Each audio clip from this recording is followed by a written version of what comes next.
to lunch. Get fired from Tribune, now he wait for the punch. Now I must admit, he was a little cute, but that ain't give him no reason to go look at my birthday suit. You done all up in my business, now what you gonna do? Acting like statue, like you can't move. You done gone this deep, might as well get reproof. Hey, all up in my business, boy, now what you gonna do? What? Yeah. Hey, yes, my baby. Where you say all up in it? Hey, what? He been in my closet, smelling my shoes.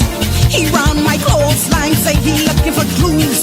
Digging in my garbage, searching in my drawers. He saw some pictures, he mouth hit the floor.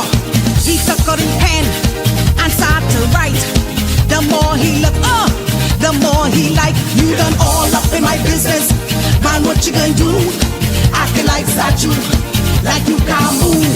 You done gone this deep, might as well get reproof. Hey, all up in my business, boy, now what you gonna do? Bring me horns. Woo! Hey. Now that's a reporter. You got a white boy. Investigate. Deep investigation. Check this out. See? Josie put his hand in his pocket, make me itch. Oh yeah! He started to scratch me just where I had an itch. I said, hey, my boy, boy, what you think this is? He must was trying. And if I had a man like Josie, I will L-I-C-K. You done all up in my business. Now what you gonna do? Acting like statue, like you can't move. Don't run away, boy, I talking to you. All up in my business, boy, now what you gonna do? Ooh! All your paparazzi and reporters there, I's 100% Bahamian woman. Let me tell you something, you can't lie on this and expect to get away with it. I can tell you that, so when you come correct. Ooh! You investigating, penetrating, getting in my biz, pesterizing, analyzing, what you think this is? You won't go undercover? You got to be brave. If you ain't gonna work, why how you expect to get a raise? He was a little scared, afraid to get hurt. Boy, you done in my biz. Now get to work. You done all up in my business. Now what you gonna do? Acting like statue, like you can't move. You done gone this deep, might as well get reproof. Boy, all up in my business, boy. Now what you gonna do? You done all up in my business. Now what you gonna do? Acting like statue, like you can't move. Don't run away, boy, I talking to you. You all up in my business, boy. Now what you gonna do? You done all up in my business. Now what you gonna do? You just standing there like you can't move. You done gone this deep, may as well find the truth. Boy, all up in my business, boy. Now what you gonna do? You done all up in my business. Now what you gonna do?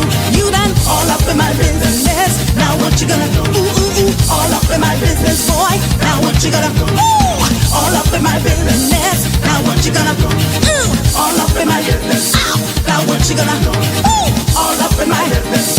Now what you gonna do? All up in my business. I'm talking to you. All up in my business. Ooh, now what you gonna do? What? All up in my business. Now what you gonna do? Ooh, all up in my business. Now what you gonna do? Ooh, all up in it.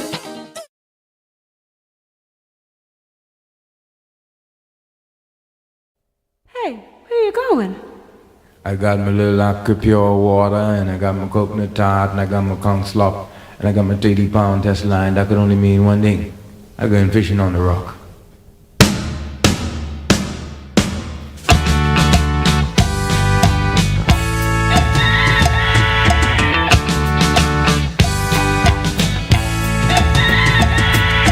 Fishing on the rock. Fishing on the rock. Fishing on the rock. Well, I get my conch slop and I go to my favorite rock. I'm fishing on the rock, I'm fishing in on the dock. I wind up myself and I throw out my line. I love fishing it all the time. I say the turbot is just rusty in the front. I throw out my line and I pull in a yellow grunt. Me and Paul and Stinky and Rubber too. We fish on the rock, that's what we like to do. Fishing it on the rock. Fishing it on the rock. The cockeye to shake your bait all the time. I put on cow skin and I catch rock line. We got a fish, we just call the big eye John. He's so greedy, he does bite that corn. I got a big fish on my line. I gonna play him real slow this time. I give him some slack, I put him right back, Give him some slack, I pull him right back. Look at them boys, sculling in the boat. They're sculling in the boat. You pull to ya, you shove from ya. I pull to ya, shove from ya. You pull to ya, shove from ya. You pull to ya. Fishing it on the rock. Fishing it on the rock. Fishing it on the rock.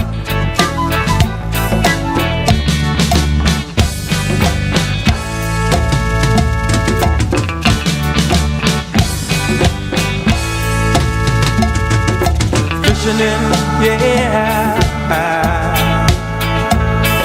all by myself, and I can't get this feeling from nobody else.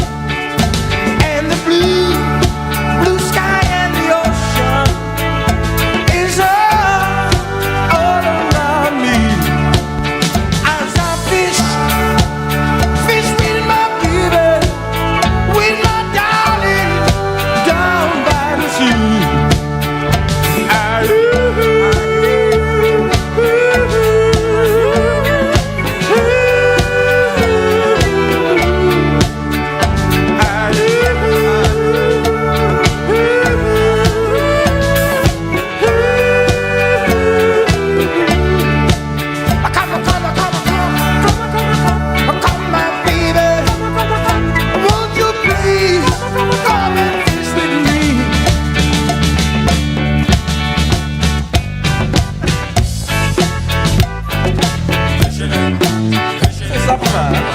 Over there on that rock like that. You going fishing with me? What you come on there for? I don't know. I've never been fishing before. You ain't gonna fish, you better cut bait, you know. What kind of bait? Cut bait, conch bait. I talk about conch slop, man. I don't know how to fish. Where you from? New York City. See, that's what I talk about. Okay, look, you want this grunt over here? I get your grunt, you know. You gonna teach me? Man, I can't teach you. You gotta have the rhythm. See how you wind up? Look how I wind up. Look. See, you wind like this. Look at that. And you throw your line out. You see that? Man, look, you in my head with a sinker, man. Look, you got a hook in my hand like that. I ain't going fishing with you no more. What do I do now? Fishing it on the rock. Fishing it on the rock. Fishing it on the rock. Fishing it.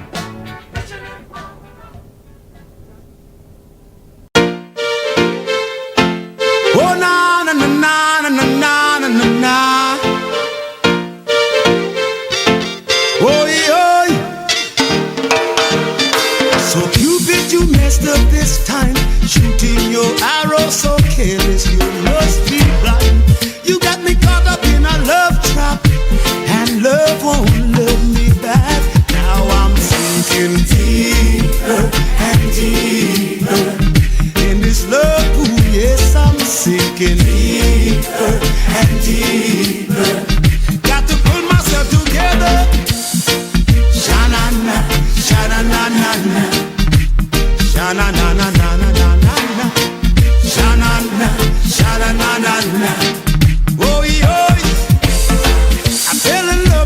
first moment I saw you, I knew that I had to have you.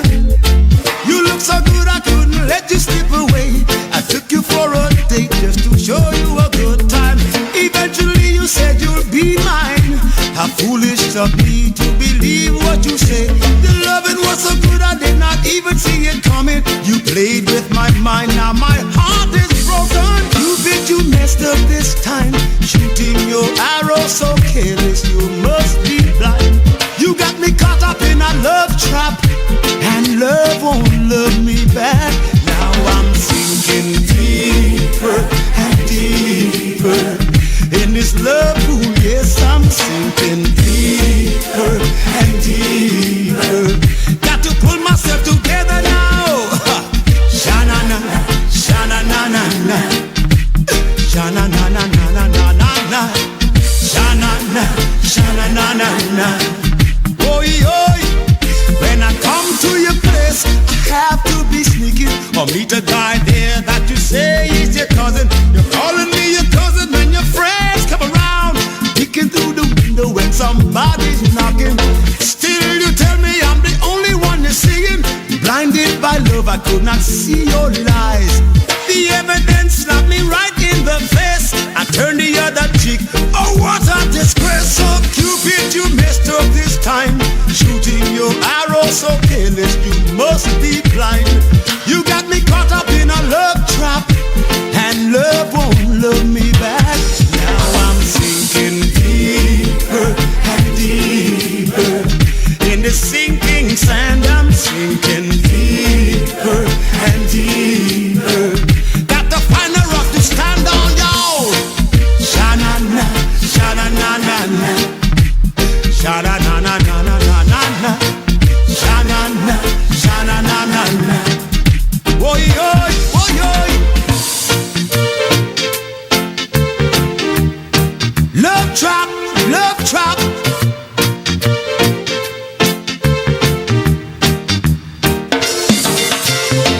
Even my friends, they don't know how I'm feeling. Playing tough when we're hanging out. I try to lay my sorrows down in a bottle, pretending like everything's okay. But maybe if I told him I would get some advice, how's a big man supposed to break down and cry? My pride always gets in the way. I open up my mouth, these words I should say. So Cupid, you messed up this time, shooting your arrow so careless, you must be blind. You got me caught up in a love trap, and love won't love me back. Now I'm sinking deeper and deeper in this love pool. Yes, I'm sinking deeper and deeper. I can't find a rock to stand on. Yeah, sha-na-na, sha-na-na-na-na, sha-na-na-na-na-na-na-na, sha-na-na, sha-na-na-na-na. Oi, oi, ha. Cupid. Oh, na na na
where the powerful and the powerless will sit at the same table, where the haves will see the have-nots, not as burdens, but as brothers, where class will not divide us, but conviction will unite us. I have a dream that the oligarchs will remember we must all eat, that the brown-faced neo-colonialists will remember who they are and whose they are. I have a dream that fraternities will build beyond internal architecture into a national bond, that the walls of design will give way to the bridges of brotherhood, not a fraternity of symbol, but a brotherhood of substance. I have a dream that we remain focused, that we stay in our conviction and remain fearless, that we double down, fortified, to return this Bahama land to the foundation. Glory to God. Glory! My. Hallelujah! Thank you, Jesus. I thank God for being here. I thank God for being here. I thank God for being here.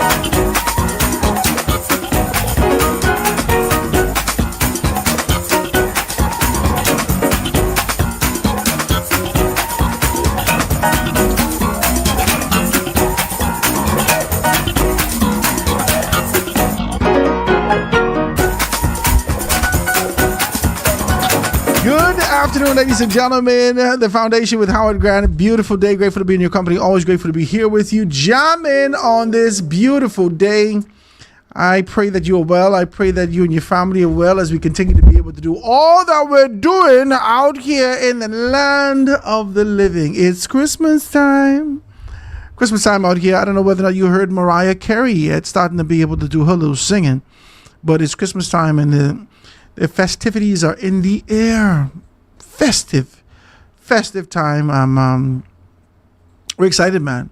We are extremely excited. On December 17th, I sent out some private invites, for an event that we want to be able to have for a soft launch.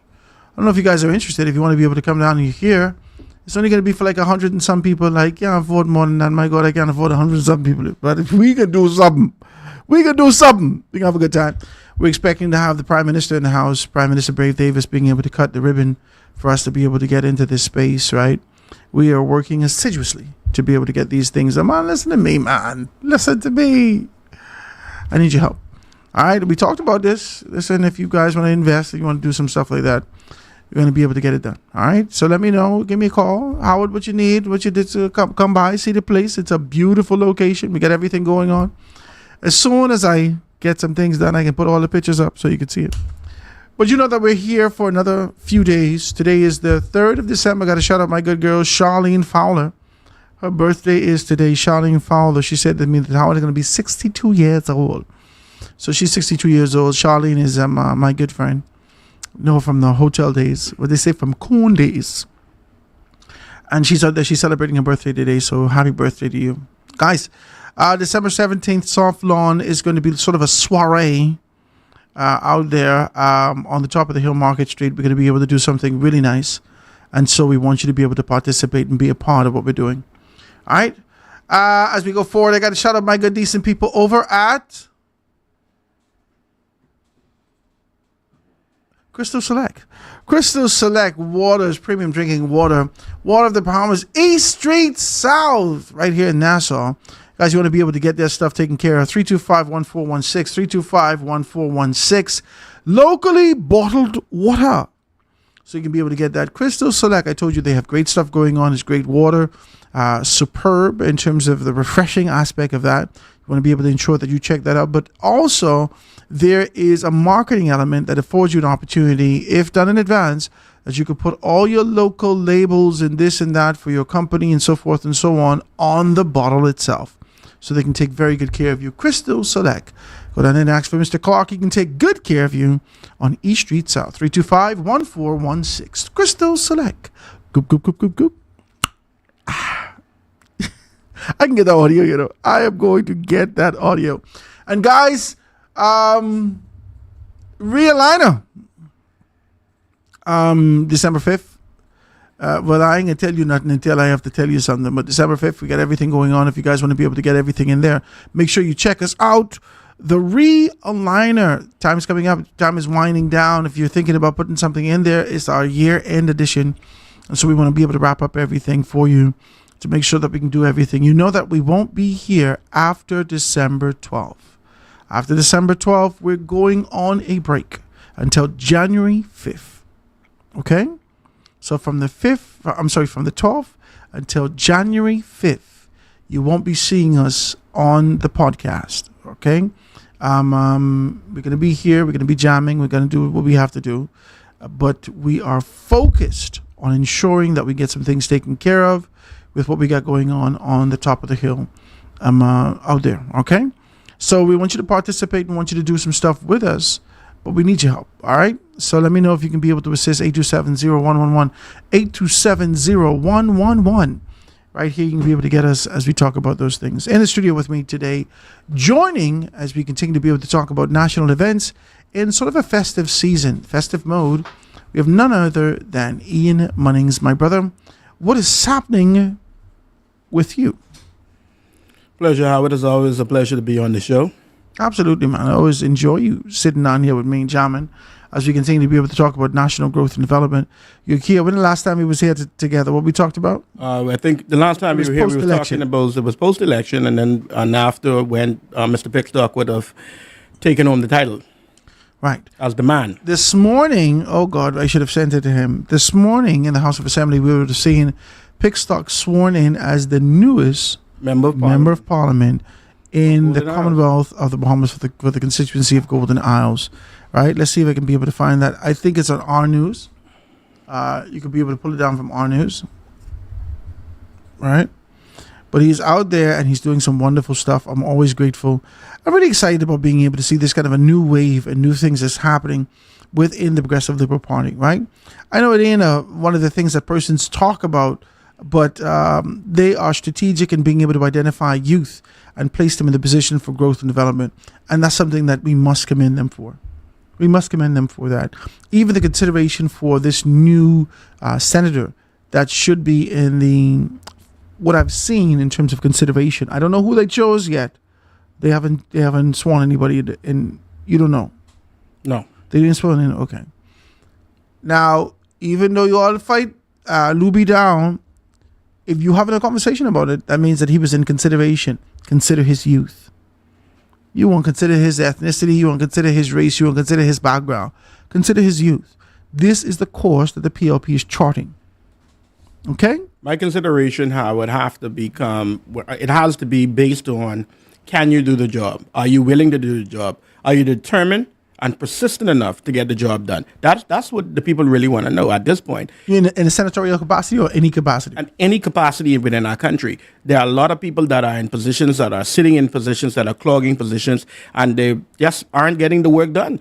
And so you find that something that should take you a day, maybe a week, maybe take you a month, maybe take you a year. I mean, we're in the Bahamas. I don't know how we look at it, and maybe get done, maybe never get done. So, the supervisors, that supervisory over the supervisors is like, what are we doing in the country? Are we productive? Are we moving forward? Or are we winding back the time? And are we going backwards rather than going forward? I think it takes this next generation of leaders to be able to recognize some of the things. And then one of the things that we have to be able to put into perspective is that the other consideration I understand is Deshante Small. Did you see that? I saw Mrs. Small, yeah. Okay. They start to tell me how she was involved in being able to help with the success that exists in the constituency of Seabreeze for Leslie Bryce. Right? And so if it's happening like this, let's be clear. If it's happening like this, it says to me that this is not just mere consideration for youth, that this is active youth, that these are people who've been doing something. Luby Joseph has been, and I'm not saying that he's even considered, I'm saying that somebody threw his name to the fray. They threw his name out here and saying, Luby Joseph is being considered for this particular thing, right? And then all the people come from the woodworks, from behind the shed, and start talking things like, well, Louis Georges is a Haitian. Louis Georges this, no. But with the consideration of Louis Georges, you know that he's been in activism and being able to speak actively in our country for a very long time. So he's been busy. He now has his own business. He's being able to assist in those communities, being able to assist persons, being able to formalize themselves, persons who would have been born here in the country and so forth and so on. He's working. If the same for me, for that Mr. Shante Small is an active person, and she's also been working in the constituency of Seabreeze and being able to assist with the success that exists there, then the PLP is not just considering any old Joe Blow to be able to sit in the Senate of the Bahamas. These are people who've been working and committed themselves and finally will be given an opportunity, depending on who they choose. I don't know. There could be some other people out there. I don't know. But I'm simply saying, based upon the information that comes to the forefront, it looks like they're going to be able to choose Ms. Small. I think that the Bahamas is in transition. I think the transition that the Bahamian people are in is whether we go forward or we go backwards, and what is the position that will be held by the young people in the country, providing that the spaces that have been... I can tell you one thing. These old people didn't give you none. That's my point. The spaces... The spaces that these persons would have been in those positions, sometime 35, maybe 45 years, these people were working in the capacity of directors, etc. What do you do when these persons go home, come back, don't want to leave, and they're sitting in these positions, and they stagnate the system, they don't allow the growth to take place, but you sit a young person there and say the opportunity will come. Just wait. I said this to you before. Cialis and Viagra have been the death of this generation. Old men who now can generically uplift their nature because they believe that they have this kind of a faux vitality. This ain't real. This vitality is generic. They've designed this in their minds. I know. Well, with the assistance and the advent of pills, they now could feel their nature. And because that, men are very simple. If our nature working, then we working.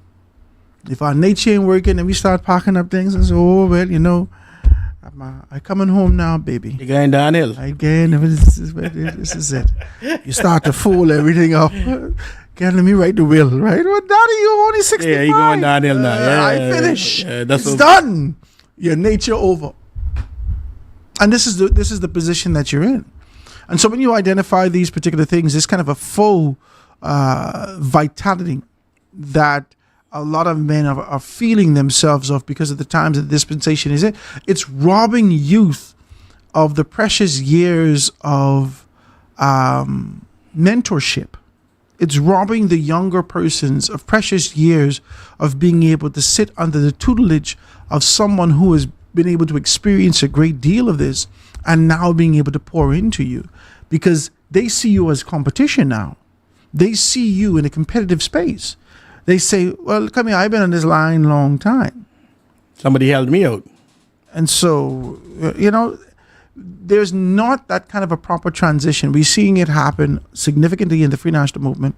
And surprisingly enough, as it starts to be able to rear its ugly head within the PLP, I'm watching Fred Mitchell kind of squat it. He's swatting at it. Whop, whop, you know, go back into the hole. You know what I'm saying? And him and his capacity as a 70-some-year-old man, I think he's 70 now, 72? I'm not sure. A little older than 72. Right? Yeah. Yeah, because I think he was 70 when Obi died. So he went 72 or so, 72, 73. So when you look at this, if Fred Mitchell's saying, we don't want to all this and we don't want to all that, and he's already saying that I'm done. This is my penultimate campaign. This is his last campaign. And he's not going anymore. So he's looking for victory. But Howard, and then he's looking to be able to get back out. Let's look at it. If you're 72 years old now, the general election will be called in 2026. You'll be 73 if you're 72. 5 years if you win. 5 years if you're blessed to have 5 years within the. Well, I can tell you what Leslie say about him. No, I'm saying if you're blessed to have it. Leslie say we can have to roll Fred Mitchell out of there, and he can die in there. I think we saw something like that even with the late Bernard Nordage in regards to the positioning and his health and where he was at. And he still was adamant that he wanted to run. He wanted to be in the front line. He needed to be in the front line. He had to be the man. And this is what we're seeing, the transition with a lot of the older men who are there. Are they mature enough to say that this wealth of knowledge that they can actually transcend that into some young individual to train this individual to be the next person up? You know, I tell you, I enjoy these conversations with you. I enjoy these conversations because we saw it. We saw when the Progressive Liberal Party had the running for chairman. We had Robin Lyons and we had Mr. Fred Mitchell. The youth exploded with a level of vibrantness with Robin Lyons, the thought of her, or what she was speaking and what she was saying and relating to them. And then we see this kind of the old boys club. Not yet. Not your time. Hold on. We need him. Never be your time. But this is what they're saying. Ain't nobody can never let you. We need him one more time. Ain't nobody can never let you. And then the one more time turns into one more time. Well, if that was the case, then ugly people would never get married. Fat people would never get married. If you would allow somebody to tell you, well, not yet. Not yet. Not yet. Hold on. You will never, you understand? Pretty people will never get married themselves because they waiting for some of this beauty to waste away, and then we'll give you the reserves. No, but the truth of the matter is that when you find yourself in this position, you got to fight for what you want, and I got to commend Robin for being able to go ahead. Now, you have to take it. I can agree. You have to take it. I can agree with the organization because of the trifecta of leadership and the design that has been worked on from 2016. In the PLP, and Fred Mitchell was intricately and intimately involved with the development of that in preparation for 2021. You understand what I'm saying? They had intricately and intimately developed a particular scheme to ensure that we could put succession in place, but you have to let us. I watched this with the PLP. So they put Brave as leader, Fred as chairman, and Deputy Chester Cooper, yeah. Strategically being able to ensure that Jerome has a position as an advisor, chief advisor, always being able to assist in these particular areas. If you look at this, and not because I, as a younger man, you believe I should just automatically jump into youth. I jump into strategy, and the PLP has a magnanimous strategy that I've identified. And I believe that if we've watched this, we watched them go to an aspirant makeup to ensure that if you're preparing yourself to be able to run in the House of Assembly, if you're preparing yourself to be able to be a public servant, there is a course that you must chart. And this wasn't a supersession course. This wasn't a course that we selective in being able to identify these things. Clint got to go to the course. Sabas got to go to the course. And if you ain't getting to the course, you ain't getting. That's how they presented themselves. And so they put it together like that. And so they get the aspirant course. They got they went into dig deep into their constitution, made the fortifications and the modifications, and fortified their constitution, being able to move forward. That was a wonderful thing. They identified some of the infractions that exist within government. They made modifications saying that we're going to be able to reduce the VAT from 12% to 2% to 10%. We're going to decrease it. And that stayed true to the mantra, and so that the idea that we are for the people. So the PLP has been working this from 2017, right? They've been working their behinds off. I do not disagree from a macro perspective. As we look at the whole scheme of things, I don't disagree that Fred Mitchell should have stayed in place, not because of his youth or this and that. There was an agenda that needed to be executed. The PLP needs to complete 2 terms. Hold on now. So they needed to, and not that Robin Lyons can't help them do this, you know. I'm about to ask you not that Robin Lyons can't help them do this, but she wasn't an architect. That's all. She has been under the tutelage of Mr. Fred Mitchell. She's been there. And if she knows that. No, she's been there. She's saying now, I've learned at the feet of the man. I've learned. what he had to teach. I was there. I learned it. Now I believe that my wings are strong enough I can say this. and long enough that I can fly. I can say this. So if it's my time to fly, I think that the late Dr. Miles Monroe would have said he had a vision of a dead man with the baton, dying with the baton. And the only way the youth would have been able to grasp hold of that power is he has to take that. Okay, now I can say this to you. And hold on. And the prime minister, the current prime minister, I think he would have said his story in regards to taking his position when the opportunity came. He didn't allow them to tell him that he was going to get it and he was going to do something else. He went there and he took it. You forget that though, but anyway, we can talk. He took it. We can talk about this. We can talk about this. I won't be able to be very clear with you as I say this. I need you to. Okay, so in life, we've seen people transition. I listened to a joke the other day that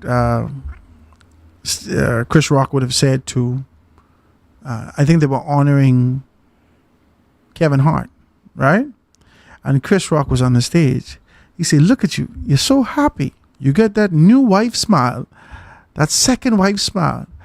Like we ain't had to go through nothing. Oh my God, you're so happy. And it was hilarious, man. It was laughing because it was an indication that the second wife now can be able to reap the benefits of the tribulation that the first wife had to endure and she couldn't take anymore. And so when we identify these things, the succession plan is that those secondarily would be able to reap the benefits of who persons would have been able to develop and what the persons would have been able to develop in the foundational stages. The PLP is in a transitional space. The PLP is changing. The PLP recognizes that they cannot take the old guard with them. They cannot. The people recognizes that some of the giants in their organizations are dying off. And if you just observe, even if a lot of men aren't dying within the FNM and the PLP, a lot of the persons that we've identified as giants, a lot of them are incapacitated. They are unable to think with clarity. A lot of them have lost that particular edge that they had. They become old men. Now, no one wants to hear this, but this is what it is. And so as you watch this, especially when you're so close to the flame, you now have to make a determination. Do I move forward with selfishness to retain my position and the view that I have, or do I do the honorable thing and ensure that the legacy of my organization is intact? And now history and the annals of history will be able to tell the type of story to say that I was committed to ensuring the longevity and the fortification of my organization. And I will always be spoken of in this particular light. I believe that these men are doing that. I believe that this prime minister has identified, no matter what hell we put him through when he was getting to COP26, 27, and so forth and so on, no matter how much he traveled, I believe that this Prime Minister Philip Edward Brave Davis, has taken on this particular capacity to ensure that we can win the next general election. And I believe that he's convinced enough people, and dare I say, he's convinced the country. If we're going to use mathematical statistics and information from the last two by-elections, he's convinced the country. And so now to be able to push, to mush forward with the exception of these particular things, they got to be able to keep the team intact. I do not believe that Robin Lines took it upon herself. Maybe you have internal information. I do not, because the PLP is the most strategic organization politically in this country. They bad at what they do. The PLP hard at what they do. They's campaign masters. This is what they do. You understand? They never lose. The people fire them. Their campaign has always been undeniable. Strong campaigns. You understand? In fact, I have a theory. When the FNM gets in, it's because of a frustration that the people have with the PLP. When the PLP gets in, it's because of the design of their campaign and the way that they deal with the people. Because the FNM has not done something so horrible that we feel like we got to get rid of them. But the PLP had enough time to sit down, to fester, and to be able to execute their campaign. Now, I believe, going back to this, I believe, Ian, you tell me what you think, that that sort of presentation of being able to put her name forward and nomination and even the pushback was designed.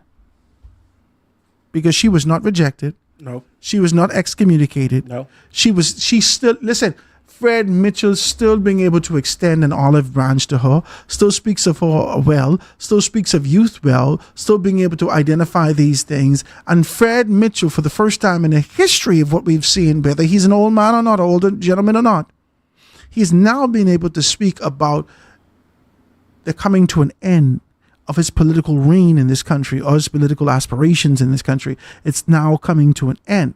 And he's looking for youth to be placed in this position.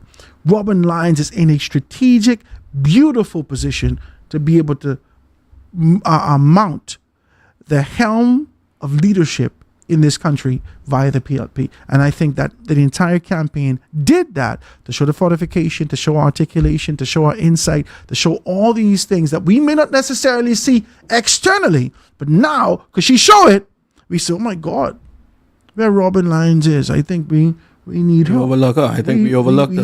I think we need because people let me like tell you that. something. There's a lot of women who are in position in this country, F&M and PLP alike, are token. They pretty, they feminine, they smell good. They just women in this position. They don't offer anything. They don't insightful. They're not studied. They're not proactive. They just women in these particular positions for the purposes of optics. But that's not Robin Lyons. Robin Lyons is presenting herself. She's articulate. She knows these particular things, and she is putting herself out there. I believe that she's poised for leadership. Significant leadership in the PLP going forward. I think that is my opinion. That's my opinion, Alvin. I think that young people that have the ability to do what we've seen her do in that capacity, in that area, in that arena that they put them in. I think that you would have said that the architecture of the PLP, how they arrange things based on past and present, it can be strategic. We could look at that and say this is a strategic move in the transitioning out of Fred Mitchell. Then we can also look at it as a pushback, as a saying that sometimes they say this is the last one, and then when you look again, if the government wins, maybe the next time, depending if I could get out of bed, the next time. The way that Dr. Fox is on Fred Mitchell right now, and the way that Fred Mitchell... He's rejuvenated him. He's rejuvenated him. The way that Fred Mitchell has to become almost aggressive in his language. He loves that. He lives for that. What Fred Mitchell say, please? Please let me know. Fred lives for that, Howard. Let me see what Fred Mitchell say. Fred Mitchell said something that was strategic. Said a man's going to get a cut. You know what? What did he say? What did he say? Secondly, I want to say to the fellow who says he's running against me, cut ass is coming. This is a lot. This is a lot. This is a lot. Fred want to let you know he in charge. Fred needs to live for that. He love it. He need to rejuvenate the base. He need to be able to include and pull in youth. He need to let them know that he has sort of an edgy side. He needs to do all of that. And wrapped in that very quick sound bite was all of that in one. And so for him to be able to step out of the character and the decorum, the political decorum that we know him as, right? Because we know that he's sharp. We know that he'll snap at you. We know that he's, quick-witted, and he can be able to tell you some things, from an elevated highbrow perspective, and he dissing you, and you may not even know what the hell he's saying. You understand? So he doesn't have to use this type of language that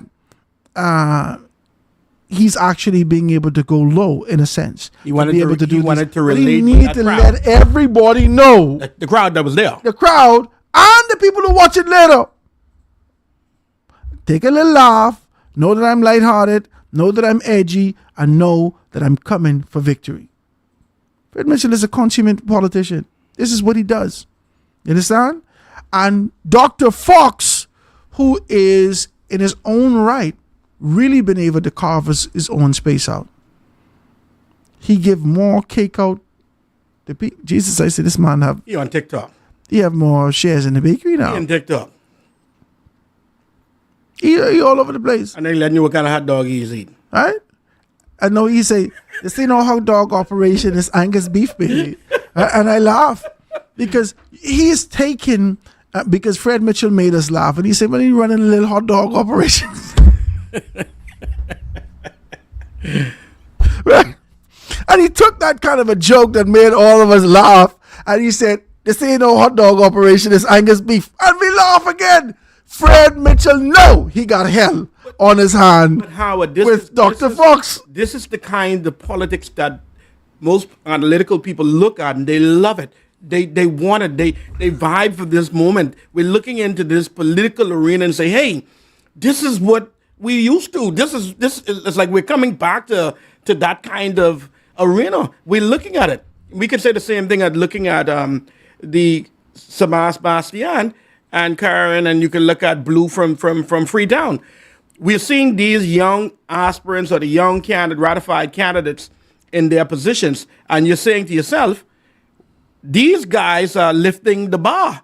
The bar has been lifted. The bar has been lifted. So now we stop talking about the hot dog and hamburger crew. We stop talking about how much hamburger you can give out to the children and hot dog. We're talking about building the people. We're talking about going and knocking on the doors and giving an opportunity to regentrify these areas. And they're doing that. They're showing the plywood on the ground and they're showing how they're integrating the people of those communities and doing that. So my question you do is this, Howard. The MPs that are there now, what message is that sending for them? Well, let me tell you this. Because of the caliber of professionals that exist in the constituency of Fox Hill between the FNM and the PLP, I think that they can be able to, some play could be in the proverbial political material for them. We know Dr. Fox is articulate, insightful, and he's a professional in every capacity and what he's done over the years. We can't question that. We also know that Fred Mitchell is a statesman and a consummate politician over the years. And so we're not questioning their educational background, their vision, their foresight, their capability, their professionalism. That's not being questioned. And when we look at other constituencies, there are people that we don't know, that we have to question their professionalism, question their background. Their posture is incorrect. They are not prepared for these things. Their youth, there's proverbial white milk around their mouth from a political standpoint. They don't know how to be able to navigate these particular spaces. And so you now have to put question to them. And so you can't be able to gauge every constituency in the same space. And so, yes. And then also, there's a lot of complexity that goes with that, because how I present in 8 Mile Rock may not necessarily be how I present in, I don't know, Yamacraw, right? How I present in West Grand Bahama is not necessarily how I would present in St. Anne's. You see what I'm saying? There is, every constituency has a particular language. Fred Mitchell knows this. That's why I tell you what he said. Every constituency has a colloquialism that is unique to that space. Foxhillians know that, okay? And even though we out here would have different conversations about what we think about the candidates and so forth and so on, those people who live within that community, and I can bring something to you and I will have this conversation, those people who live in that community, they would have a different conversation. For instance, let's take Fort Charlotte. Mm-hmm. The people who live in Fort Charlotte are, even if you drive the constituency right now, there is a level of history that seems to be intact that spoke to old Nassau, to middle class old Nassau. Hold on now, let's be getting somewhere. This was in the oligarchs, the white boys. This was middle class old Nassau.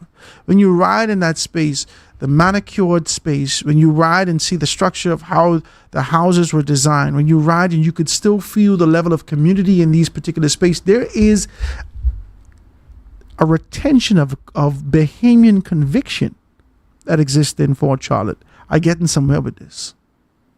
There is a possession and a pride of who we are as Bahamians that exist in Fort Charlotte. These are the type of the people who there's gamble, there's drink rum, there's have a little cigar, and they do all the things that any debauchery, all the debauchery that any man would do. But for the sake of the community, we don't necessarily bring this outside, if you understand where you're going. Mm-hmm. These are the people, on the type of people in this particular constituency who understands, whether consciously or subconsciously, the responsibility that they have to the preservation of a position, a mindset, a spirit for the Bahamian people. They know that they're an example. They know that they are. And because of that spirit that exists in Fort Charlotte, I often ask myself, will this present a challenge for Sabas? Not because because these aren't necessarily people that need your money right now. Of course not. We've seen, I think, Franklin Wilson run for that same particular area also. And it didn't go the way that he planned. And this was years ago. Yeah, it didn't go the way he planned. This was years ago.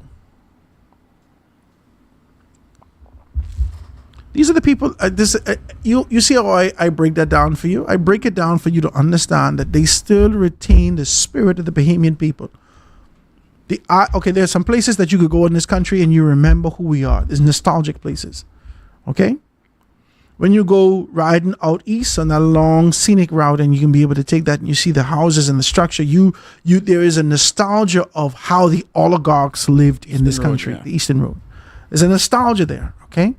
When you go in Mangrove Key or you go in West End, there's a nostalgia of an old fishing village. That's what exists there. You understand? When you go in Fort Charlotte, there's a nostalgia that's wrapped in and almost preserved in the middle class Bahamaland. That's what it is. When you go in certain parts of Gambia, you still could be able to get a feel for the first freeman that was in this kind of a space. Adelaide. In Adelaide. You understand? There is the nostalgia that reminds us of the history of who we are depending on the constituency you go. This nostalgia that exists in Fort Charlotte may be a challenge for Sabas. Now, he dampened that challenge with the support of Alfred Sayers. Let me tell you why. Alfred Sayers' victory had nothing to do with his commitment or what he did or didn't do for the people of Fort Charlotte. They know him to be a righteous, upstanding man. That's what they know him to be. They know him to be a man of integrity. They know him to be, I ain't trying to get nothing, I ain't doing nothing, I need 10%, I don't need this, I don't need Alfred that. Says. That's Alfred Says. That's it. He ain't trying to thief nothing from you, he ain't want nothing from this, he ain't do it. If he can do it, he can do it. Yeah. That's so the level of integrity that was associated with Alfred Says, and I don't know Alfred Says personally, you understand? But I do know that his reputation precedes him. And you approach him based upon what you know of him. He said, good afternoon, Mr. Sayers. How are you doing, sir? It was very good to see you. It's wonderful to meet you. So forth and so on, because people have spoken well about him behind his back. Yeah, they've always spoken highly of him. Behind his back. Some politicians may be indifferent with him. They don't like him because they could see the potential that exists in him, so they try to be able to suppress that. But the people in the constituency know that he has value. Him being able to bring in Sabas has dampened the blow for Sabas. Level of endorsement. An easement. And so now Sabas has to identify those persons who can be able to give him that easement that you're talking about. But the truth of the matter is that this integrity that exists in Fort Charlotte, isn't clean cut. You ain't gonna see this. They ain't gonna tell you a damn thing. They can take all the road, all the house you build, everything. Listen, these people can take everything because they too want the revival of a community that's still being able to encapsulate the old Nassau feel, that old middle class Nassau feel. So what you're saying? So if you can revive it, clean cut. It's not a clean cut. You're saying? No, it ain't gonna be. Now that don't mean that Travis can walk in. See, because Travis trying to compete with Sabas. Travis, you can't compete. We've seen the flyers now. We've seen mom and pop store versus Walmart. So we're trying to figure out from you, Howard, is that with that level of endorsement, with the financial means, will that be enough for Sabas to retain that seat for the Progressive Liberal Party? Or will the people give an upset like they did when it was time when Franklin Wilson ran? This election, and this is why I don't like the political analysis of persons I'm watching, the seasoned men and women that are making the analysis. And when I say seasoned, they're much older than I am, and they've been in this game for a long time. And when I'm watching them and I listen to them, their analysis is associated with what they've seen happen over the course of the past 2 decades. I was politically conscious. You were politically conscious. We understood these particular things. We understood our country. They are making an evaluation of the essence of who the Bahamian people are based upon what has happened since 2002. They haven't gone historically into those particular things. So they've seen the rhythm, FNM, PLP, FNM, PLP, FNM, PLP. And so they make a determination that no matter how this has gone, and we've heard Brent Semina take on this kind of a posture, we've heard former Prime Minister Hubert Ingram take on this posture, we've watched people who we hold in high regard and high esteem politically in this country, who've had significant ilk, and they're cut from the cloth of politics in this country, make the evaluation that over the last 2 decades, is what our expectations could be in the next general election. Now, the by-election, you can tell me that. When Renard Curry won the by-election, you remember this? Mm-hmm. He came back and won the general. Hello, didn't he? Yes, he did. Okay. And then after that 5-year stretch, then we say, we ain't gonna bother. Ain't gonna bother him no more. We ain't gonna bother no more. Let him go. Darren win, and the people thought that an FNM coming back in there can be able to do some stuff. Darren lost miserably. Kirk Cornish get in, and Darren doesn't even consider North Abaco anymore. Some stuff is happening here. If you look over the past 7 to 10 years alone at these small intricate fights, if you look at the by-elections that were held in West Grand Bahama, the by-election that was held in North Abaco some years ago, if you look at the by-election that was held in Golden Isles, and you look at the trend associated with those things, the PLP is on a path and a trajectory. But we're still waiting right now to figure out whether Kirk Cornish is going to be the ratified incumbent in that area. We're still waiting to see if North is going to go with Mr. Petty or another candidate. Well, when I look at these particular things, that's internal PLP politics. I'm only looking at the macro aspect, the wider aspect. This is the proverbial political forest that we're having a conversation about, and not necessarily being able to look tight up against this tree. And so I'm looking at this, we've seen from a macro perspective that the PLP has been able to capture small victories. And the one thing that they need to be able to retain is motivation, momentum within their organization. And like the Prime Minister says, their concern is not being able to attract the masses. They just going after their base. Yeah, they need the base. They just need their base, right? And once they have that and make it more attractive, then the base, this is almost like Cyberwise, if you remember that kind of what they used to call that, the pyramid thing, the pyramid scheme.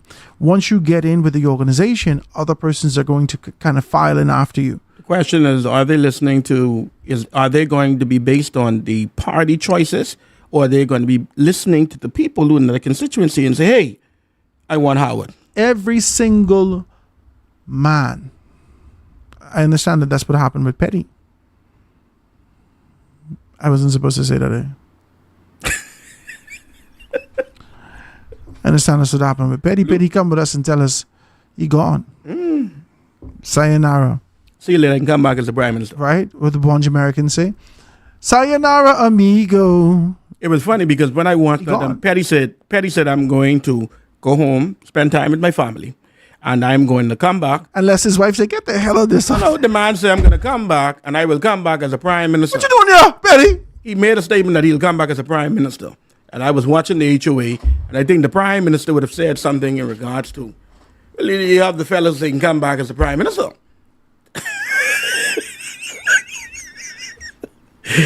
So now... Listen, him and his very good friend, Kirk Cornish.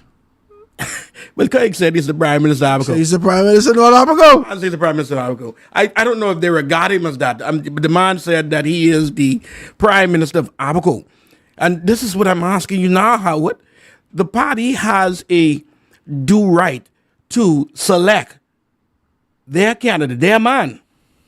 But the constituency, the people that are in the constituency, they have also a voice to say, hey, this is my man. Well, this is my guy. The F&M doesn't know that. This is my guy. And if you pick somebody else, we're going to show you to the poll. Well, obviously the F&M doesn't know that. Hello. In almost every constituency that there was turmoil that was associated with the supersession of who the constituency association said that we want this particular person, and someone was superseded, and it was the decision made for somebody else to come. Is that good or is it bad? That's horrible. That's horrible. That's horrible. Culturally, okay, when you're in colonialism, you don't get to choose who your governor is. They send you a governor, and the governor reigns over this particular space. His agenda to execute came from the throne itself. So you just have to do what the governor says.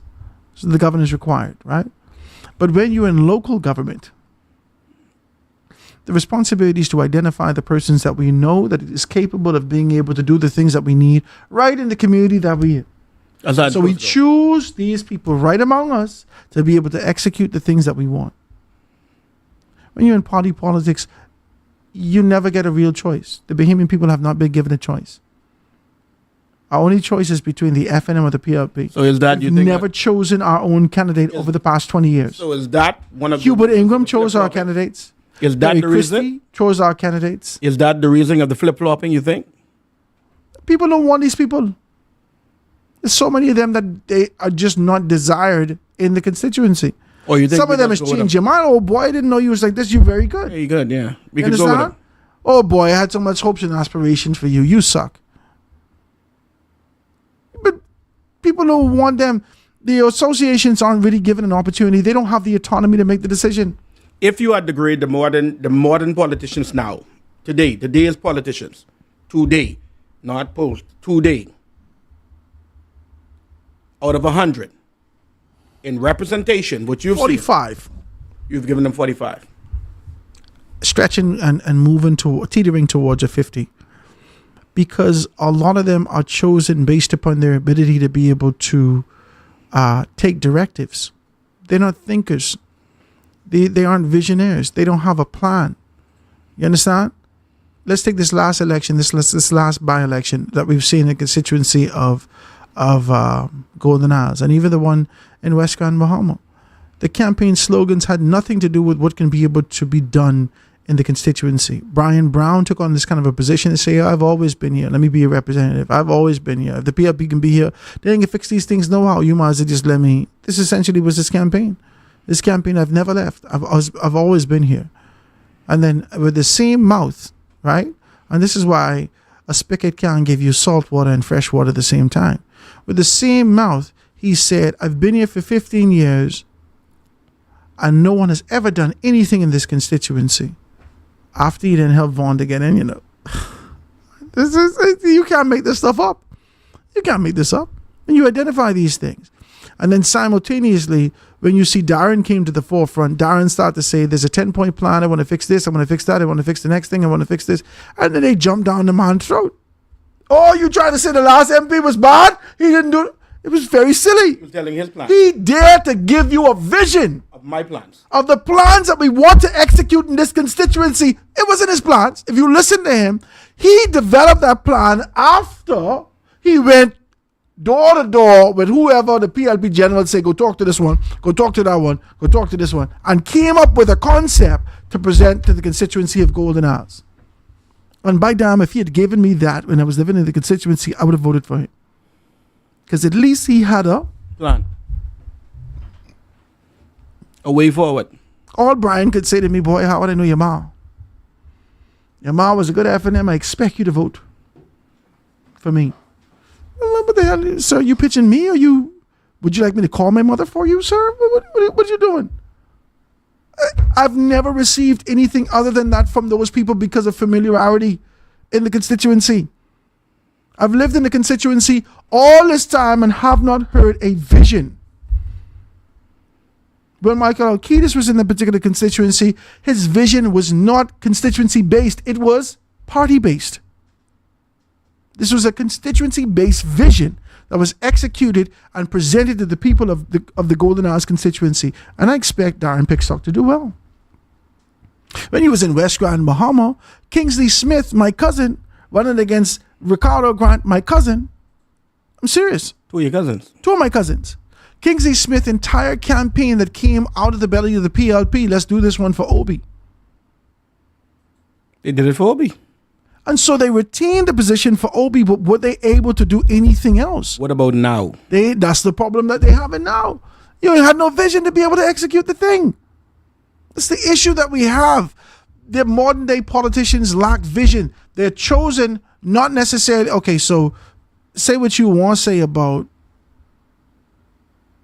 Lincoln Bain. Even if his vision is skewed based upon your view and whatnot, even if his vision is peculiar as you look at it, the fact of the matter is that he has a concept and an idea that doesn't billow out of the belly of tradition in a particular organization. It looked at where we are and futuristically try to be able to figure out where we can do what we can do now. You understand? And the reality is now. The way that he's actually delivered it, the way that he wants to be able to tug on your heartstrings, to be able to see a subtle level of xenophobia that exists out there, so you could be able to have a disdain, to be able to move toward. I don't like the approach, but the concept and idea of being able to provide and present something fresh in society, it ain't too bad. You have not seen that throughout the length and breadth of politics in this country. I cannot give them nothing more than a 50%. I can't, because all they need to be is a warm body who could take directive. That's it. Is that good or bad for the country? It's horrible for the country, because it can't be a country that simultaneously champions the idea of democracy, but all this is generic design democracy. You understand what I'm saying?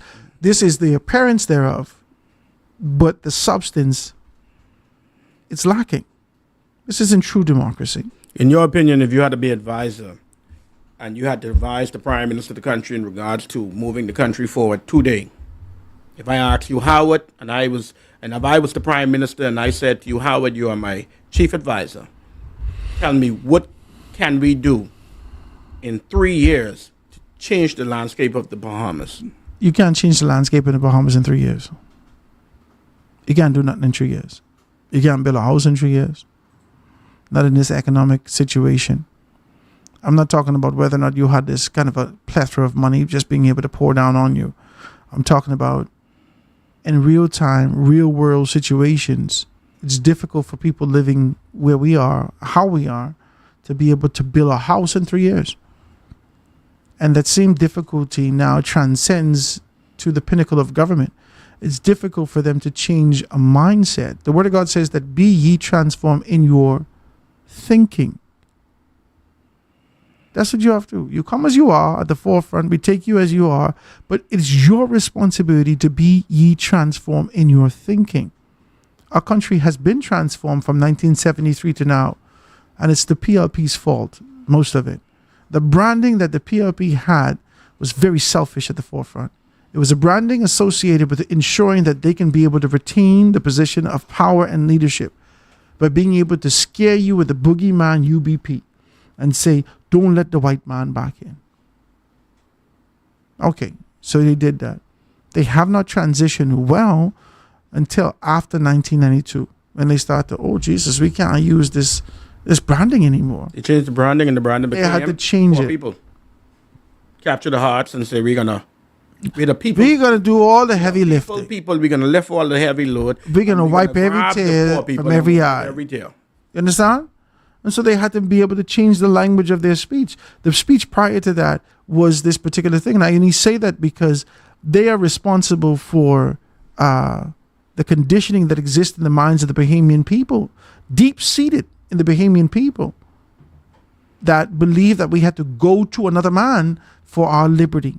That we had to figure out, if we don't have a white massa, we have a black massa. We may not necessarily call him massa, but we call him chief, or we call him boss. And so they go right to these particular things. For you to be able to eradicate that thought, to be able to burn that out of the psyche of the Bahamian people, it will not happen within the space of 3 years. It's just not going to happen. It takes education, it takes patience, it takes endurance, it takes a 40-year plan. It takes a generation. Even when we find out about the children of Israel who would have been able to walk in the wilderness for 40 years, so many people died on that journey. And that's what's going to have to happen. From a political standpoint, from a socioeconomic standpoint, from a spiritual standpoint, from just a humanistic standpoint. There are some people who cannot go with us for the next generation and dispensation of the Bahamas. They just can't. They can't. We don't need them. They straggle us. All you are is a discouraging person.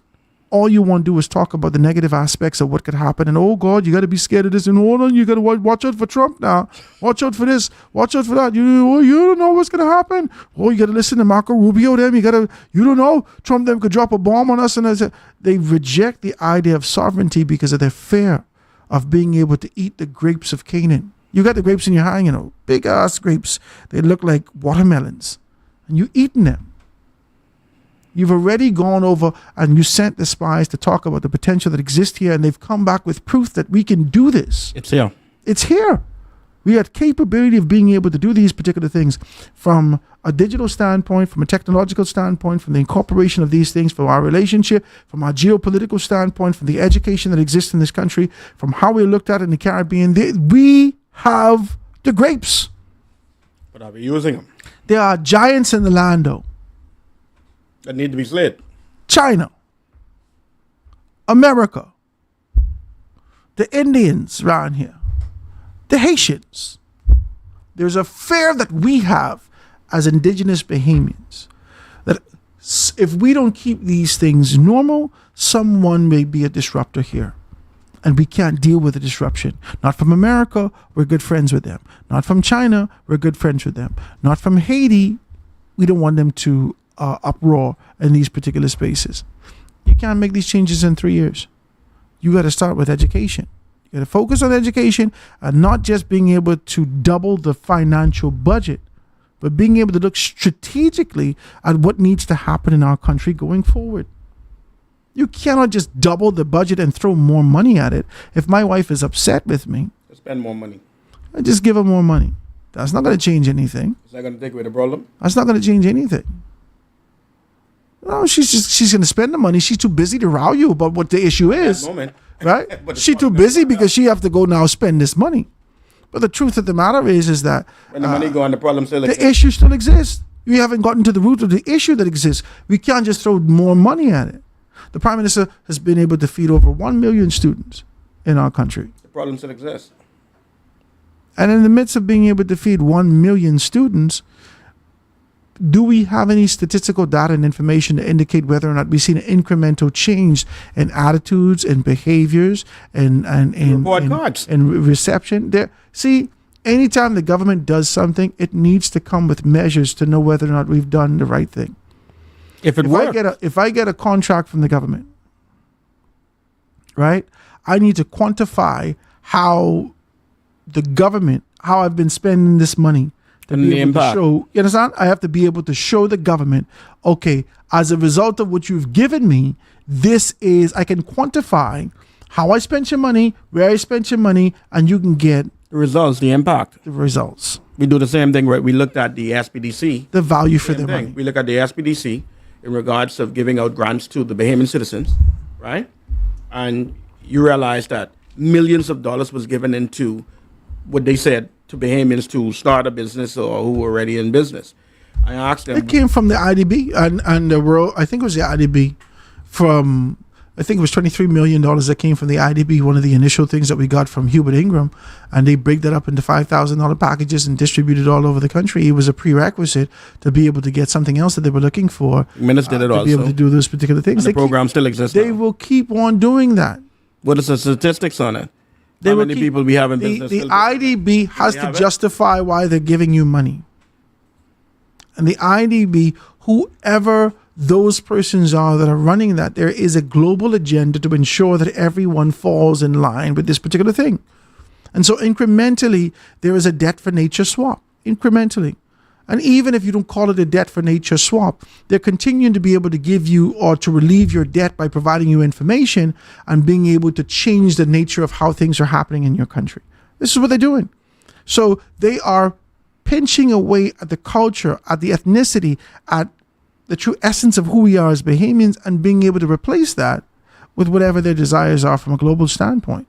And so when you hear this agitation for LGBTQI+, when you hear this agitation for climate change, when you hear this agitation for freedom of speech, when you hear this agitation for one world religion, when you hear this agitation that exists out there in the ether, in the ethos, now being able to find itself concentrated in our country, is because of issues like this.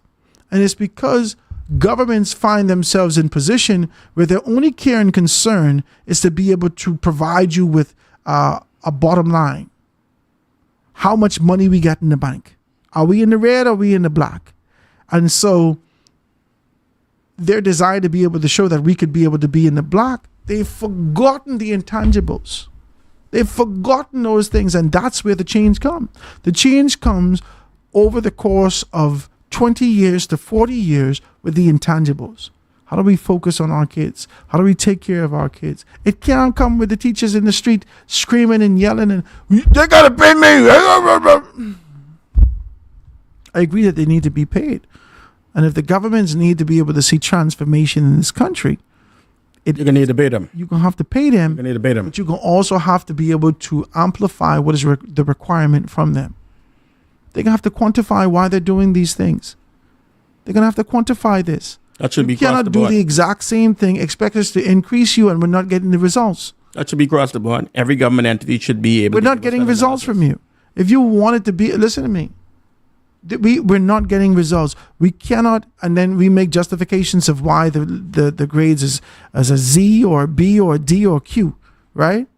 By saying, well, technically everyone is not necessarily educated, and some persons are good with their hands, and this is why we want to put a lot of effort into ensuring that the BTVI is taken care of. All this is great and dandy, but you still can't have dumb students with you. You can't have them. If you're incapable of being able to absorb information because you got dyslexia or whatever the case may be, find some place to put these children. We got to be able to evaluate them accordingly. So you can't change the country in 3 years. And no political organization could be able to do that. All they could do is what they've been doing, is focusing on infrastructure. All they could do is focus on infrastructure.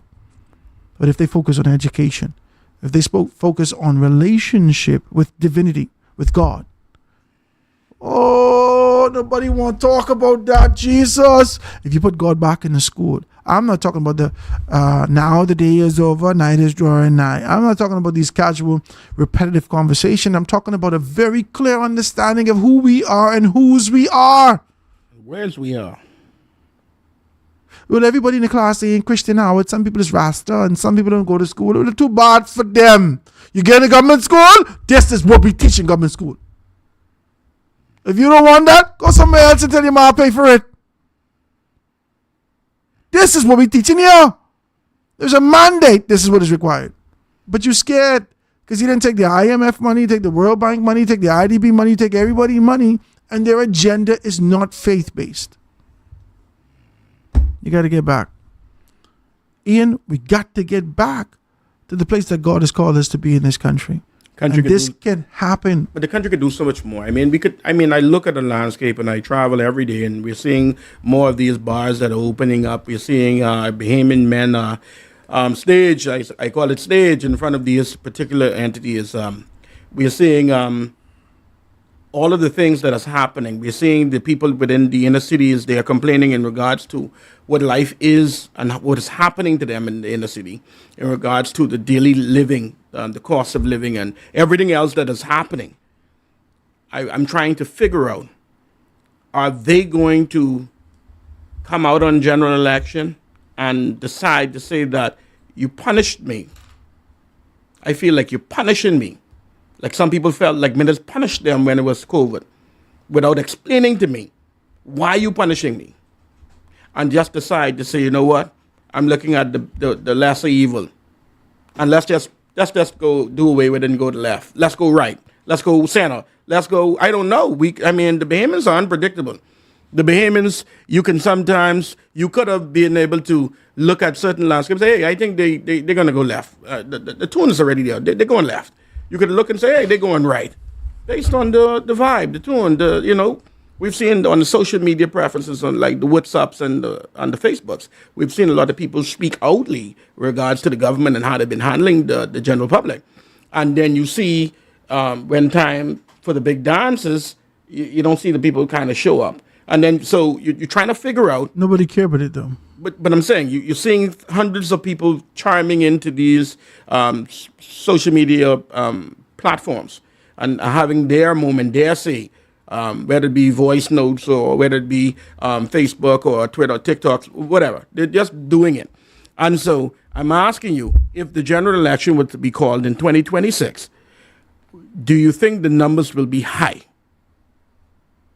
in regards to persons that would be registering and coming out to vote? And if that happens, what position you think that the government find itself in? Christmas coming up. And money better be on the road. Christmas coming up, and money better be on the road. It's a wonderful time that people can be able to go and spend some time with their loved ones, their family, so forth and so on. If we do a statistical breakdown and we do sort of a census of how many people has traveled back home and they get together for the holidays, we'd realize that the numbers have decreased significantly. People aren't gathering anymore.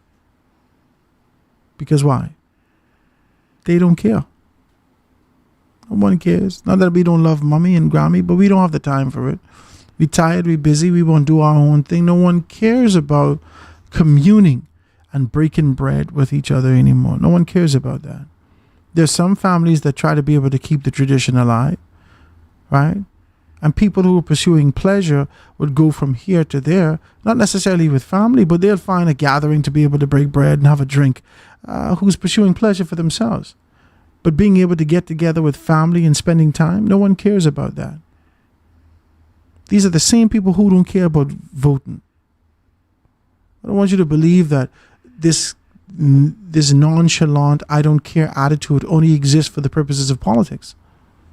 People do not care. They just do not care.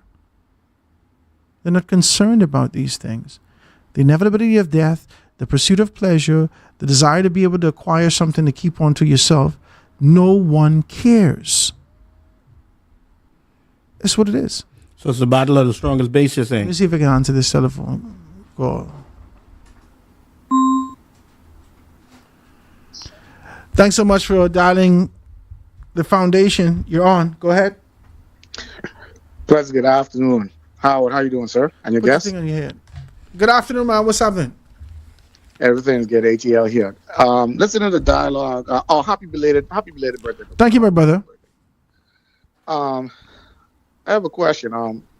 I hear the dialogue concerning younger possible candidates, right?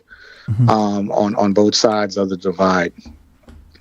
And I also hear where we have the older, more seasoned individuals. You mentioned Brother Fred Mitchell, who does not seem to step aside. And the third unknown is you got to have money. So my question is, how can the younger individuals, late 40s, early 40s, late 30s, get in the position to make a governmental change in the country if they can't even get paid for the education that they have? They can't. Two ways about that. Politics don't work based upon your education. Politics works based upon your. In this country, nobody care if you're smart. You don't have to be smart to get in politics. You just have to be likable, and you just have to know how to take directives. That's just what politics is, and it's become and evolved to in this country.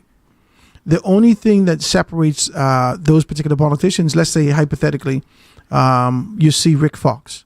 Rick Fox has a desire to be able to introduce this democratic Republican concept of how the Americas, or North America, and more specifically the United States of America, challenges for politics. And so he's using elements such as Twitter, such as these things, which are great elements, but he doesn't understand the foundation of how politics is done in this country. He will be serving at the pleasure of Michael Pintard. This particular concept, because obviously, why I say that? Because he's gone against the government. He's gone against the government. He is an ambassador for this administration, serves at the pleasure of the prime minister, and has gone against the government. And Fred Mitchell has said to him he should do the honorable thing more than once, and he said he will not, because he is using a tactic that's outside the jurisdiction of our Westminster system in this country. He doesn't understand that he takes directives in this particular capacity. And so back to what you were saying. In this country, young people don't need to have 98 degrees on all kind of acronyms and letters behind their name. They don't need that to get into politics. They need to be likable. They need to be attractive enough to be able to gather the votes. They need to be able to take directive, and they need to be able to win. Once that could happen, you get in there. You have to have proximity to the party. So when they win, that means that because you're serving at the pleasure, we right back as to where we were in the beginning. There was a the time. FNM and the PLP don't want to move. They want to stay right there, nestled right there in a nice little in there. They like that. That's where they thrive. That's a level of comfort zone, and they've been in that position for very long. That's where they thrive. If you change those elements, it's a problem in politics in the country. You're thinking like a person who has been exposed and who traveled and who sees the world in a different hourglass. But the home that we know that we call home, we're cooked in a particular pot. They like a certain taste. They do things a certain way. Correct. And they want to keep it the same way. That's Going outside of that box is a major problem. That's why you see a lot of young people. Okay, for instance, let's take Travis Robinson. Travis Robertson, in his particular capacity, started off being able to push an independent agenda to get into the House of Assembly. He kicked up such steam and such noise socially that the minister administration reached out to him and absorbed him, took him in. Travis could have used that generic kind of energy that he had out there. He found himself victorious. As soon as they gave him something, and he decided to go against his party, he was done. Because he didn't understand the political. Hold on. He didn't understand it for a couple of weeks. And then he had enough conversations for them to tell him, drop that, get in line, do this. But everybody didn't get in line.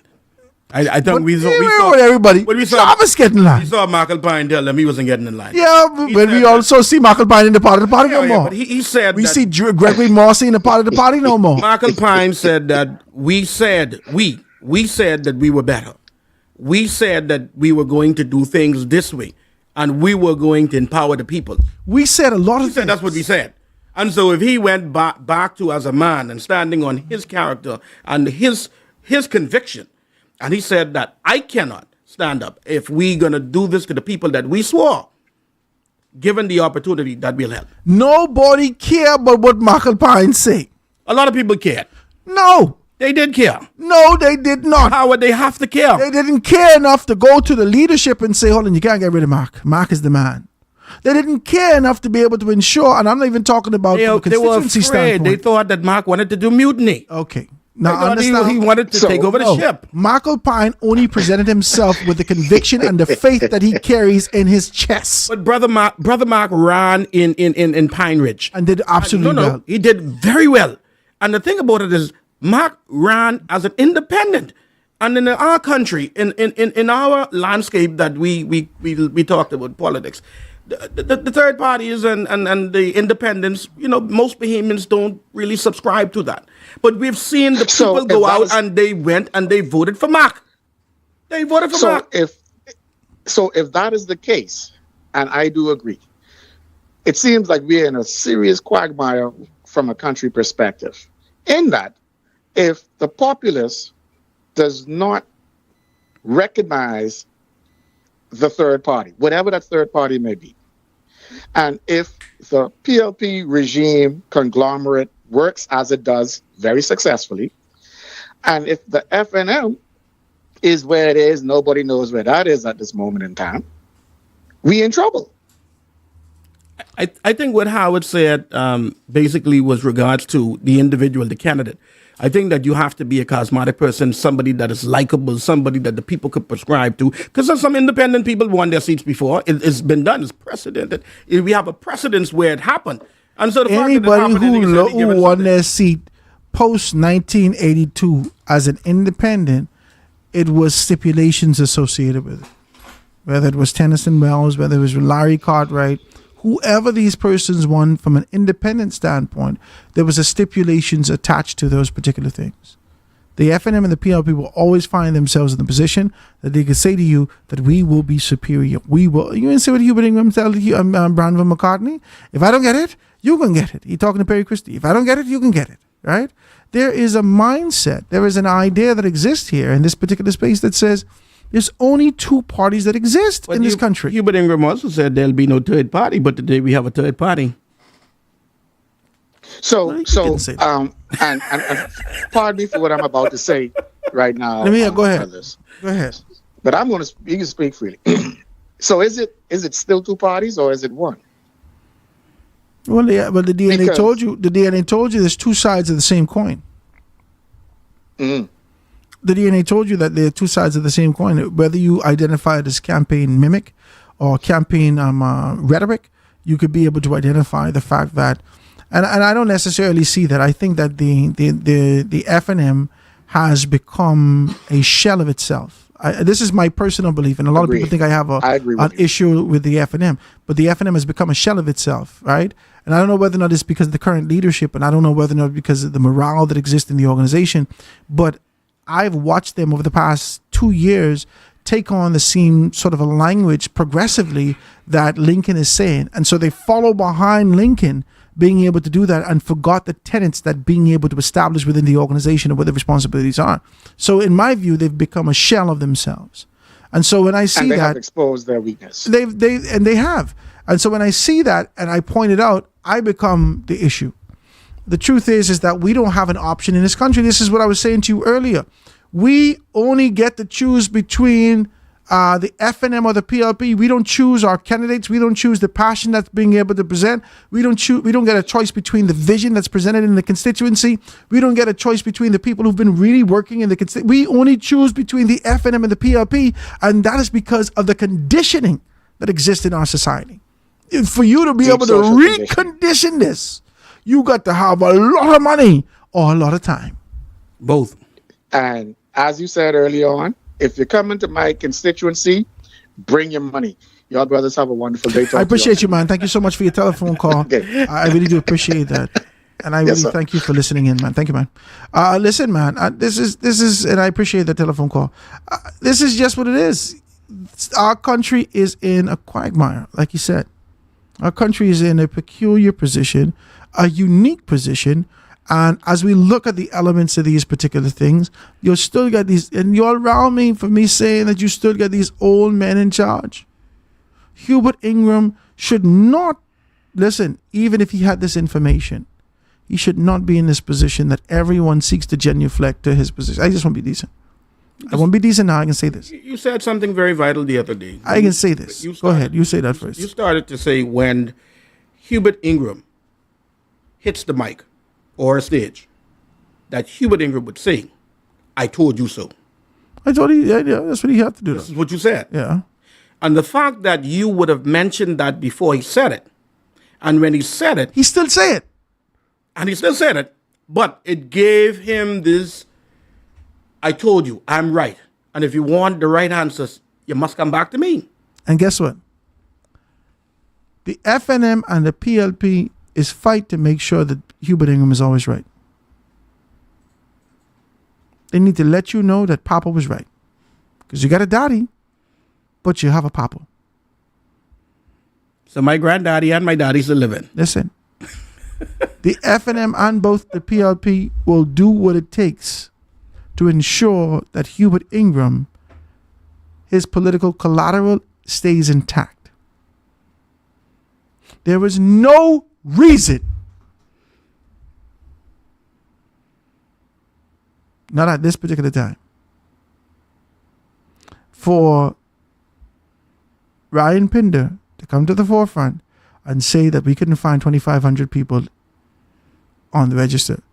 He could have said that before. Why did you wait until Hubert Ingram say it? Why did y'all wait until Hubert Ingram say it? But again, sometimes they speak and they didn't take in consideration what it is that they said. I think you would have been saying prior in regards to him saying that now. He's now endorsing what Hubert Ingram said. And so if that be a truth to the matter, then will the Boundary Commission then look at that and say, hey, well, there's no need for us to cut the boundary. That's what Ryan Pinder need to come to the forefront and have a conversation with us about. We need to talk about those things. Are you going to cut the boundary? If you don't cut the boundary and you leave everything as is, Shannon on Cartwright is gone. And the FNM have to be able to restart.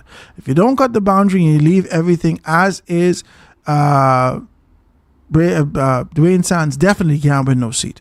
So now the trifecta of leadership in the Free National Movement is looking shaky. If you don't cut the boundary, leave everything as is, Michael Pintar may be able to retain his seat. He may be able to retain his seat in Marco City, depending on who the PLP decide to be able to send against him, right? But if you look at these particular things, everything is skewed now. So now the country needs a hard reset as it relates to parliamentary registration to ensure that every year we can be able to do this.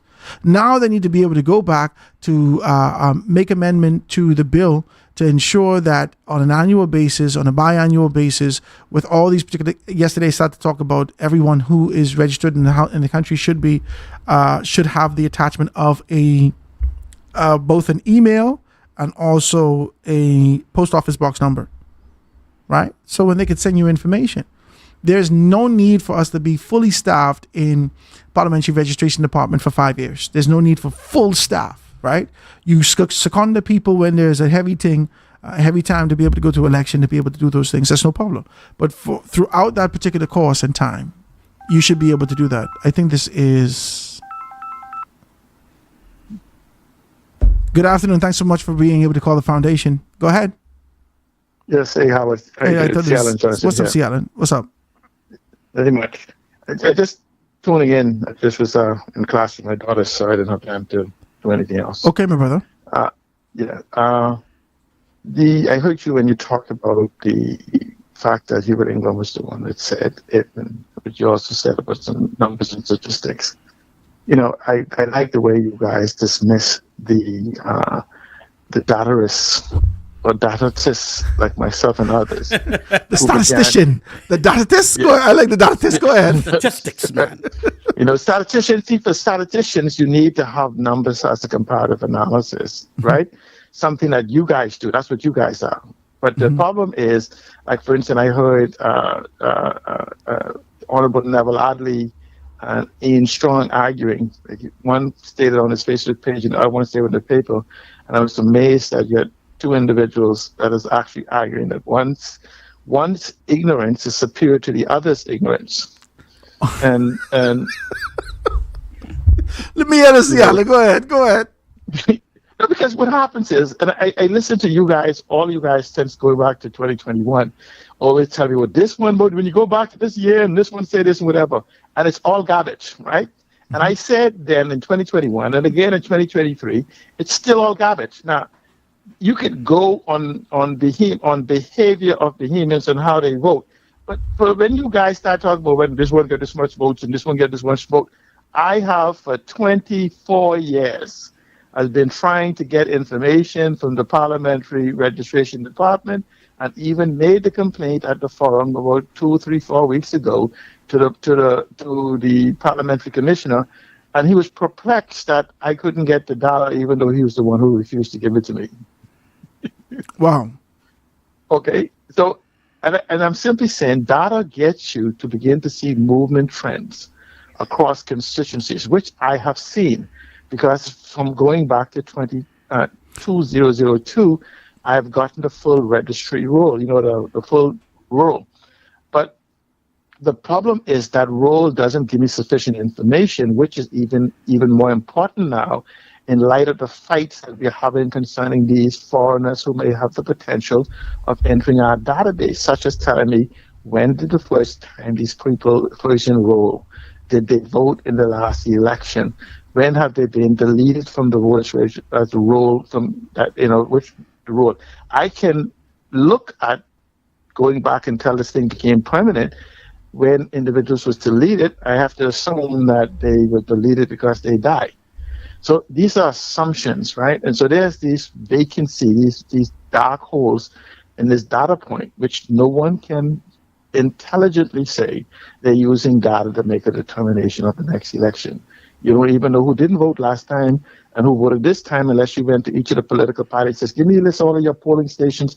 Let me see who did show up and all. So it's dirty data.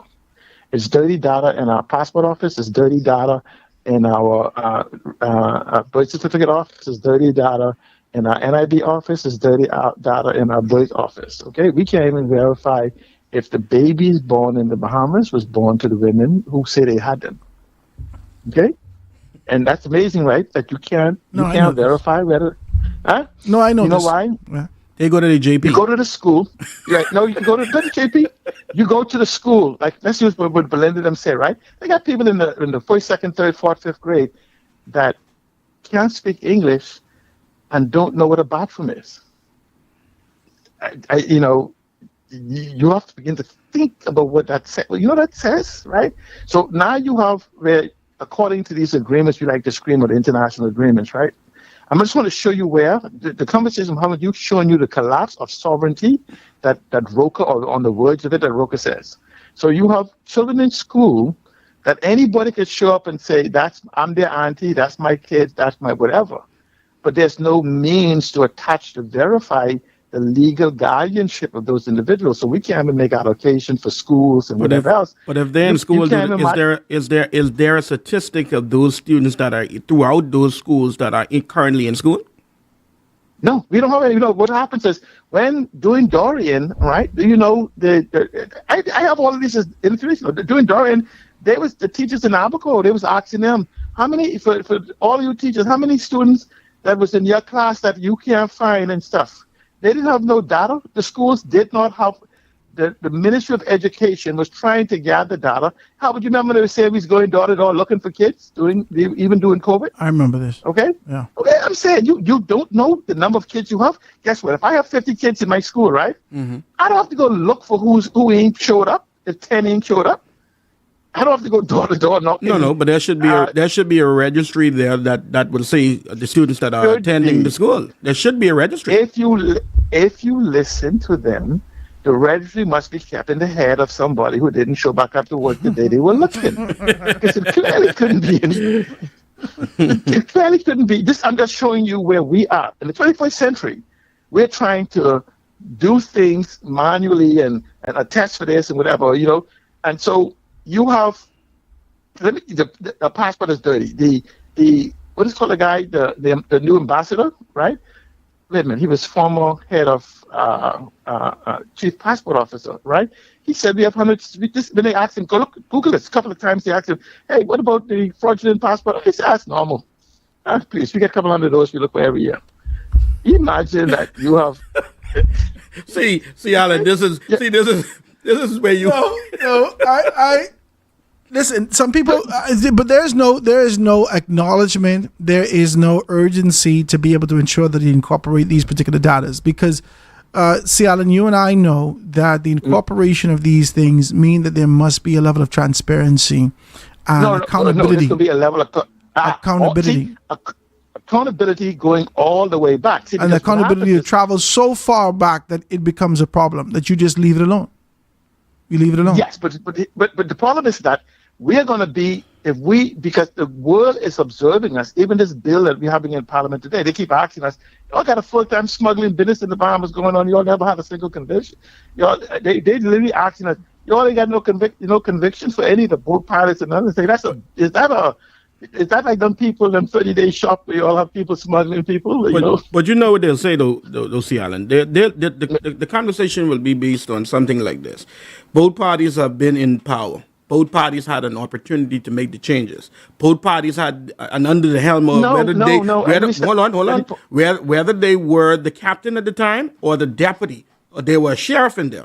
They had an opportunity to voice their opinion and stipulate what needs to be done as we go forward, right? No, in the Bahamas. You agree with that, Howard? Howard, you agree with that, Howard? Yeah, go ahead. I believe. Nobody has stepped up and nobody has said, this is where it stops. This is how we go about it, and this is the measure. No, but it goes right back to what I said to you. In every sector and subsector in this country, there is our good friend called from the States just now talking to us about how young people are strategically going to be placed in a position. Young people do need to have and this is horrible. This is horrible that I'm about to tell you this, but I'm telling you how the country works now. You don't have to be educated in this country. No. You don't have to be able to. No, you do now. Keep talking. You keep not talking. Even now. Not even now, Zion. You keep talking about a D and a C and a Q on your BGCSE, so forth and so on. All you need to be is teachable, trainable, coachable, and able to take directive. Some old man or old woman can tell you what to do. And you do as you are told to do. That's it. They're going to be at the helm and they're going to tell you what to do and you're going to follow through. And if not, then they get rid of you. That's it. 2 points you guys know. 2 points you guys have brought up. This is why I love Donald Trump, He's accelerating the digital. Because see, Howard, during the COVID time, right? I said to us that we are going to be accelerated between 5 and 8 years. Now, you could go to my page, Howard, and you could go back to 2017, 2016, and see how I say I'm using AI. So when AI came out in 2023, when it came fashionable for you guys to put on that dress, I was already dressed up and down the street, okay? I was looking for matching heels then. So what happens then is I said that we're going to accelerate, and by 2030, that the Bahamas is going to have a rude awakening. Guess what that acceleration did? That acceleration with AI knocked about 5 years off of that, which then brought it to almost a day. And then this wonderful guy called Donald Trump came, and his policy was one of disruption. The very words I used to say, technological supremacy, data supremacy, and these things, they happen. So what is happening now, the growth that we have seen, where we have had 1.9, I think 1.6 now, and then 1.4 now. So it's reducing. At the same time, inflation and population growth is increasing, and not counting the ones that we can't see yet, right? Even though we done knocked down all the houses and the bushes. So the problem we have now is they're renting in the inner cities now. So don't worry about the bush no more. They're renting in the inner city now, so they got door registry. They can vote. That's but just let me tell you why that's a number that don't make sense, because if you say we have 30,000 person in the Bahamas on work permits, and you have approximately what they say almost 9,000 people that you have displaced, and then you say the housing, we have 120, let's say 120,000 housing, and 25,000 of those housing is uninhabitable, and then so when you begin to crunch the numbers, well, I can tell you that 3 point whatever else, something that what we say just don't make sense. No, and I agree with you. But let me just say this on leadership. On leadership, see, we can't make the argument that we elect God. Sorry, right? CA. Sorry, C. Allen. Because I also tell C. Allen, you have to lead from an example. You have to lead from the forefront. This is why we talk about in the spaces that you guys hold intellectually, right? How in this capacity, And I believe in other capacities is one of the brightest intellectuals that we have in the country. That's my opinion. I appreciate it. I believe that UC Allen, when it comes down to the technical aspect of these things, I believe you have it. But what do I always tell UC Allen? No, what do I say to UC Allen? See, Allen, if you have this level of information, we have a problem with right now with any government disseminating this information to the Bahamian people. So say, these are this, and this is the steps that you take to get to that. This is the forum for it. This is what you do. You build system. You build all of these things. You do that, C. Allen, right? Why haven't you opened your school? Why haven't you opened up your school? Even 5 years then, if you had opened your school then, right now, you would have been in a better position. Let me ask you, can you imagine opening, I'm saying that you have a school and you got the blackboard up there and everything there, right? You know what they say, right? We have blinded the minds, not the eyes, the minds of our citizens, right? But they're now to the point they will be forced to open it for the sake of survival, which brings me back to leadership, right? And we have created gods in 73 of the Constitution where that person drove the policies and what has been done. We see the delusion of one Hubert Alexander, a minister right now, Hubert Maximus, as my wife termed it, right? And so the what is happening is that you have people talking about it. Right on your screen right now, you said, AG said new bill for the backbone of the digital economy. I'm willing to bet on children and 1 foot that he's talking garbage. You know why? There's a digital infrastructure, how we talk about this, right? These guys are clueless. They don't even talk. See, to the blind, right, describing colors sound good. But for those of us with sight knows, like this man ain't talking nothing. Menace had an opportunity to become one of the better prime ministers that we've ever seen.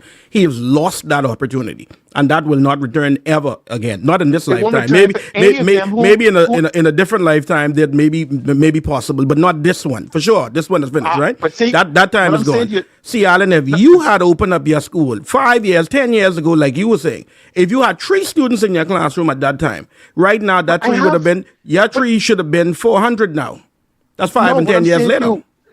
I have my brother and I, we have been silently parking people offshore. You guys say they leave forever. We had one of about average of 25 per year. We've had one that actually stayed in the last 15 years. But they're not gone. They're parked offshore. See, Howard, you know why you can't make it? The Bible tells you why you can't make it, Howard. You can't enter a strong man house. I know you endorse. I know you endorse. You endorse. I make my own house. Pindad, right? See, AC. No, I do. I know you endorse. You said it openly. You endorse Mr. Pindad. Yes, my question to you is if the my question to you is that if Mr. Pindad is elected, as some people may not see it, some people do, but if he is elected at any point in time in the 2026 general election as the prime minister of the country, what do you think his position will be in basically in the department that you vocally speak about on most radio shows? What do you think his idea? Do you think that this will come to fruition? No, I believe, you know why? I mean, no, you said no, it wouldn't? I heard no. You heard no, right? I mean, did you say no? I heard no. Let me tell you what I just said to you. He's done Okay, it. go ahead. He tried it on August 15th. I mean, October 15th. He will move away from the idea that he is competent and capable of building what is necessary. At what point? He only have... So he is incompetent. Because if we're not saying, if the masses of the people see, and I always tell you this, if the masses of people said, and who is close to him, I'm calling him, he's not answering. I'm seeking his opinion to something. I'm looking for him to be the leader to kind of say, hey, this is our direction. This is what's up. To talk to the people, become relatable to the people. I don't need to see the prosthetics of what they're selling. I need to know who you are. Majority, see, that if you look at the data, and the very data we're talking about concerning the PLP, that its machinery, look at the point. Will he implement it, and will you play a intricate part in that? See, Alan, I think we need to have a deeper conversation. 1 second, Howard, please let me answer this, please, because you keep asking, but let me answer it. Go answer it. Go ahead. Howard, let's use Grand Bahama as an example. Let's use Amazon as an example. There is no government that has built the infrastructure that put the millions of people to work in the U.S. Trump has not did it, and they say he has millions of jobs. What does Trump does? He puts legislation, policy, programs, procedure in place. Hold on. So you forget one. You forget one. You forget one opportunity. You forget one. You forget one opportunity. Yesterday, I can't remember who the people is. They gave $6.2 $2 billion. I watched that. $6.2 billion to Trump accounts.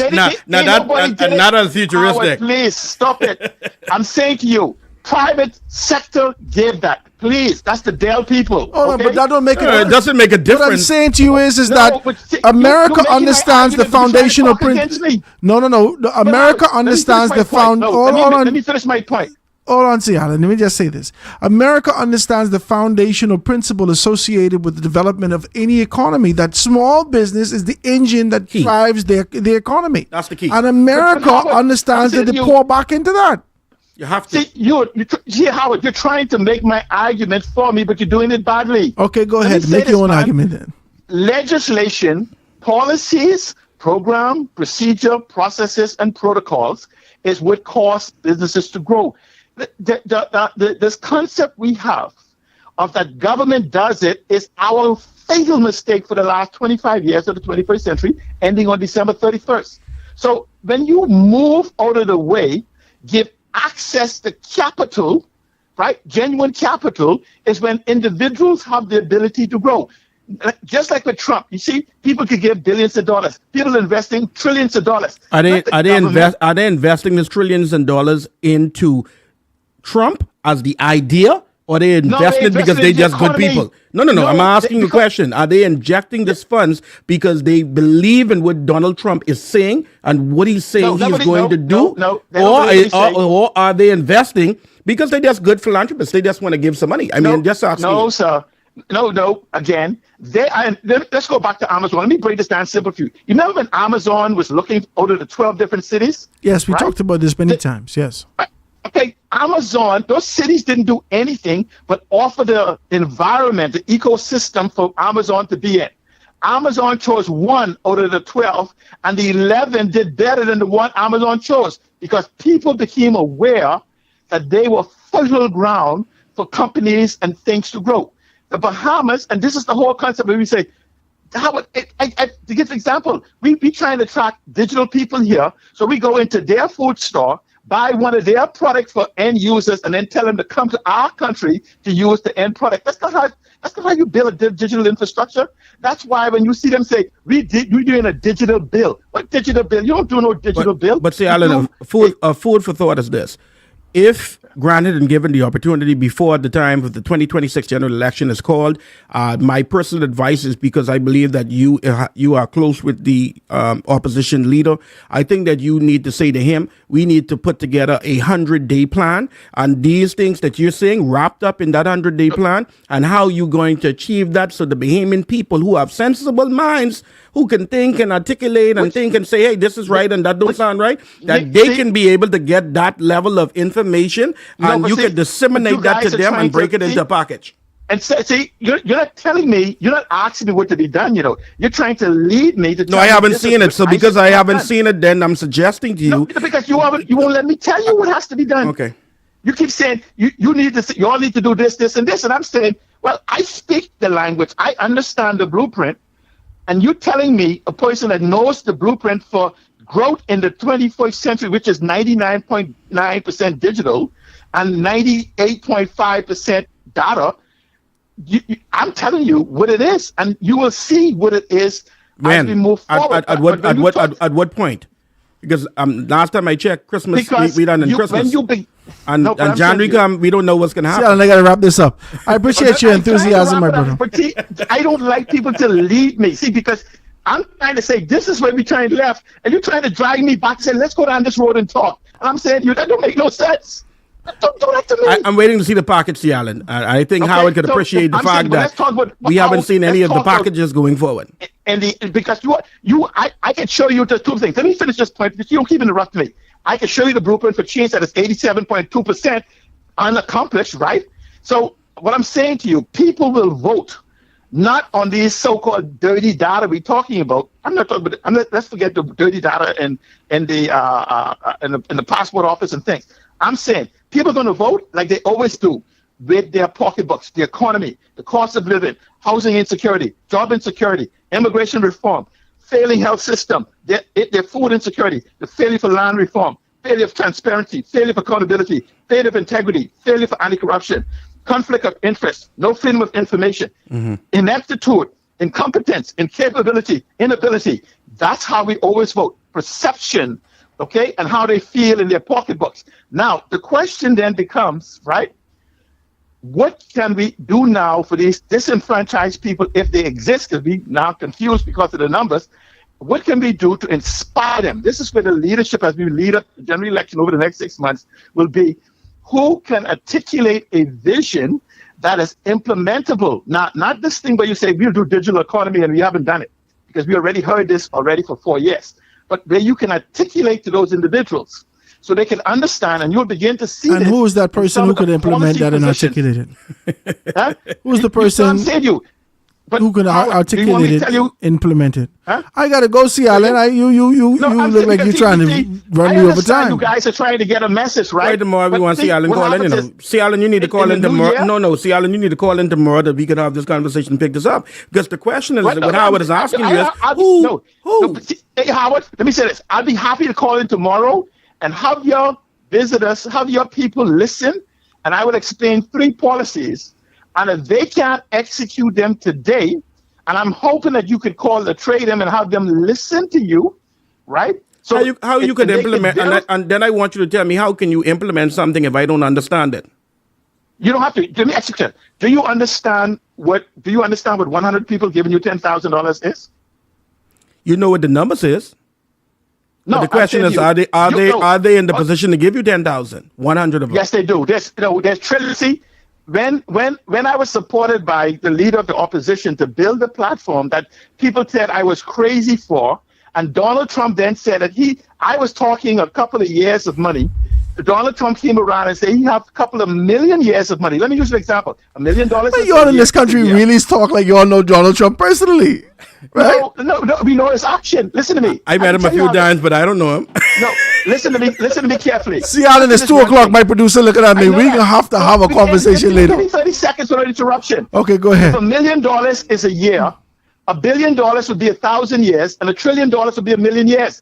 I was talking $1 billion into the economy. Donald Trump came around for people who said what I was seeing, which was supported by the leader of the opposition, was not real. So Donald Trump showed up and said, hey, I'm throwing in 37 trillion. Seattle is only talking about 5 billion. I'm throwing in 37 trillion. Then Vanguard say, well, put me in for a few trillion. And then these other people say, put me for 3 trillion. Is that inflation? Is that intellectual? Is that the cap from the intellectual?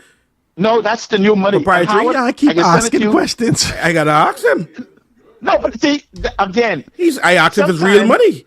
Is it real money? It's real money. Real money. I'm saying to you, compounded I can break this down for something. This is why we get left behind, because what we want to do is say conform it to the language of the cave. And I say, no, come outside in the sunlight. Don't believe the leaders. The sunlight don't drive you crazy just because you can now see trees of colors and they can only show you gray on the wall. But see, Alan, the country has about 400,000 people, and Grand Bahama has a different sense of people there. We have 400,000 people. We don't have in America. You compare in America, in one borough, they may have millions of people in one borough. More people than we could have. More people we could fit in their shoes. Can I say something? More people than we have. Hold on. Do you know the condition of Grand Bahama, and you've seen the condition of Grand Bahama. Last time I checked, not 1, not 2, not 3, maybe 4 members of parliament sat in that seat. No, or the 5. Hold on. Just follow me now. Just follow me. I said, all of them branch together with this great idea that you got.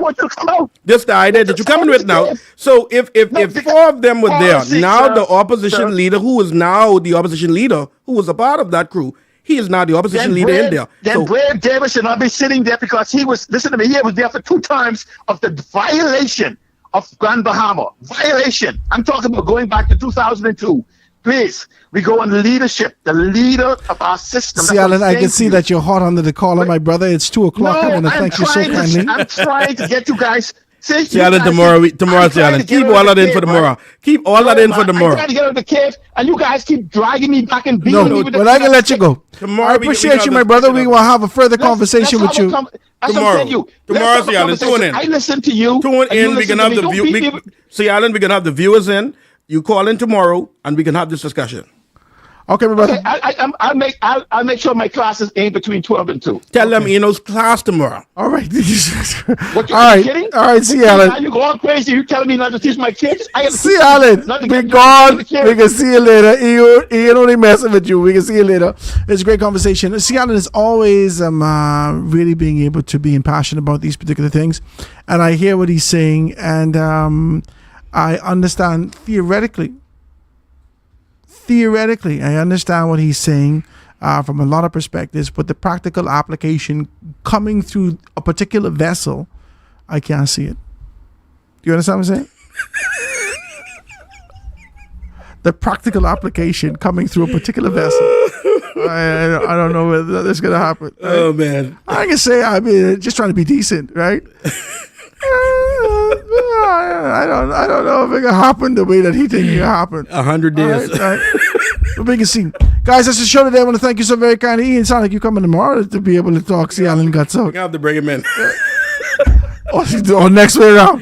But we can see you guys. You're going to have a good show. We're going to see you tomorrow. God spare our lives right here on The Foundation.